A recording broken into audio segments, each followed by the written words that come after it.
Right, let's try this for the third time. Welcome back to Gasputo Tabletop Football, where you are precariously balanced on some boxes in front of a computer screen. Don't ask me how we got here, but I basically haven't got a stand for the camera anywhere near me. Anyway, the point is we're here to chat about EuroLeague. And that's because it's a 6-match tournament. We've had 3 matches. We're halfway through. And so I thought it was due a sort of mid-tournament review of what's going on. So that's what we're going to do. Now, as I said, 3 matches played. And you'll notice on this table, I've added a few extra boxes. So if I can get my cursor up there, you notice now I've got the scores in there, the results. Had to put that in because otherwise I was going to forget them. And this is the main sort of table has started to become populated. So let's first off have a look through the matches that we've played already. So St. Pauli and Le Havre. That was the first match, obviously. Le Havre took a slightly dull 1-0 win there. But nonetheless, that got them the points. And then Le Havre were straight back up, again, this time against Sparta Rotterdam. So far, this is all very much lightweight bases, dome bases. Again, Le Havre took that kind of sedate and slow 1-0 there. Sparta Rotterdam stayed on the pitch, but this time for the home side, as the home side. Where they then, for the first time, we saw some Zouégo figures on there. Now, you may have heard me chatting in the video that the Zouégo figures, very impressed with them for the price of them. Very, very impressed. They got a slightly more heavyweight vibe to them. So those Zouégo figures, very much like a replica heavyweight, Subbuteo heavyweight, but Zouégo. And the other figures that I got, the Paul Lloyd figures that he paints, they're more like a sort of lightweight replica base. So yeah, Feyenoord came out. Now, whether or not that weight difference had anything to do with it, they slammed home in their first match with a 2-1 win over Sparta Rotterdam. Little bit devastating for Sparta Rotterdam. That's 2 losses on the trot.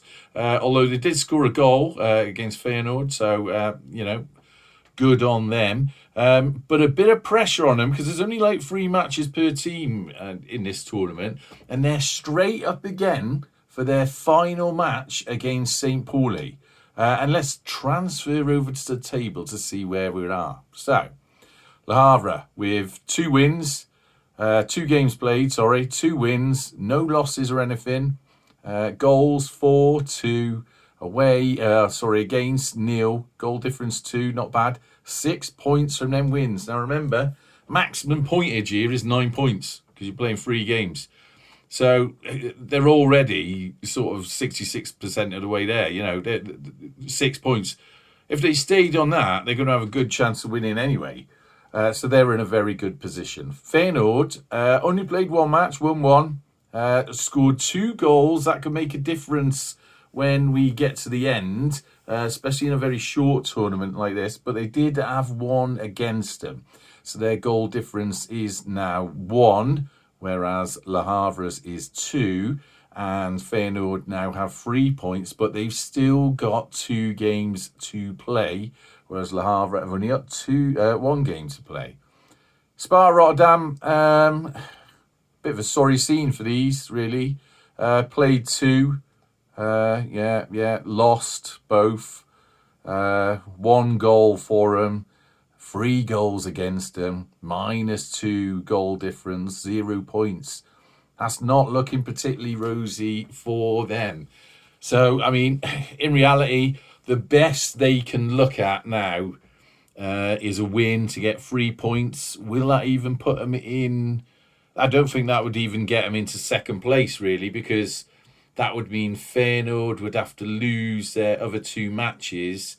And if they lost 1, what was that be? 1 against St. Pauli, 1 against Le Havre. I don't know. I'll be honest with you, I think Sparta Rotterdam are going to struggle to get anything better than 3rd place. It really is now for them a battle to stay off the bottom.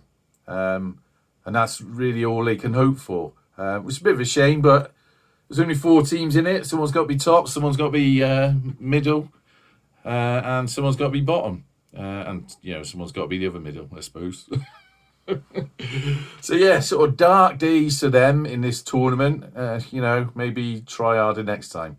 And then we got St. Pauli played 1. So they lost that.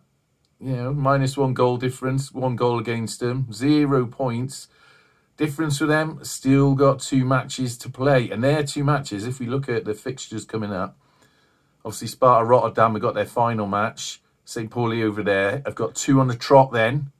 So this is their time to shine.